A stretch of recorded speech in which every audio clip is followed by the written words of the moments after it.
There's a story that's a humorous story that's told about a man in New York who wanted to have his watch repaired. So he was in Lower East Side Manhattan in New York City, and he saw this store with watches and clocks in the window. So he walks into the store and he says to the man, he says, "Sir, I'd have a watch. I'd like to have it repaired. You look like you're a repair shop." And the man said, "I do not repair watches."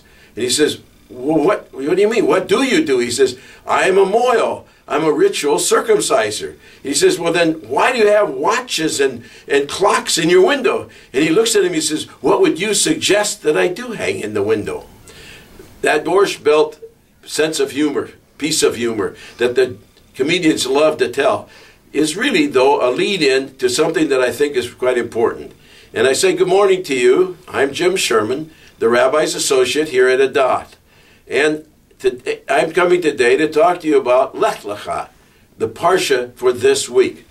And in the Parsha Lech-Lecha, in our Torah, it says to us, God further said to Abraham, "As for you, you and your offspring to come throughout the ages shall keep my covenant. Such shall be the covenant between me and you, and your offspring to follow, which you shall keep. Every male among you shall be circumcised. You shall circumcise the flesh of your foreskin, and that shall be the sign of the covenant between me and you. Throughout the generations, every male among you shall be circumcised at the age of 8 days." That was the beginning of a rite of passage that has been carried on for centuries. It is part of our Jewish life. And you see me today sitting in the midst of a classic book sale for our Gan Shalano. It's a fundraiser for them, but it's so important for you to find Jewish books. One of the books that I found here is a book, it says, about world faiths. It's Judaism.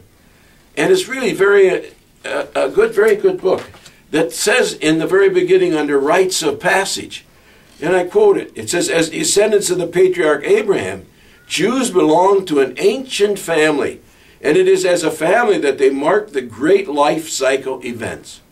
These begin shortly after birth, when boys are circumcised as a mark of God's covenant with Abraham. Our girls receive a special blessing in a synagogue or at a service at home."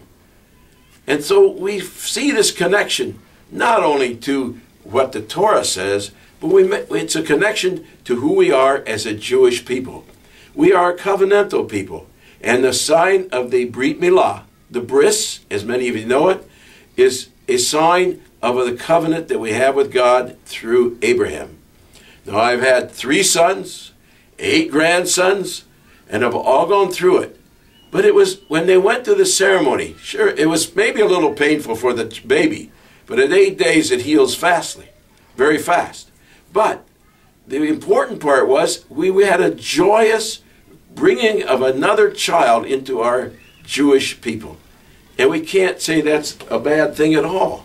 It's something that's very joyous and we celebrate. Now this particular chair cover that I show you says on it, Zeh HaKisei Shel Eliyahu HaNavi, Baruch haba, welcome. We welcome Elijah to every one of our occasions where it's a happy, joyous occasion, because it brings us closer together as a people, brings us closer to God, and it brings us closer. If there should ever be a Messianic age or a Mashiach to come, we will have a part in that. So I really want you to read in the Torah this week.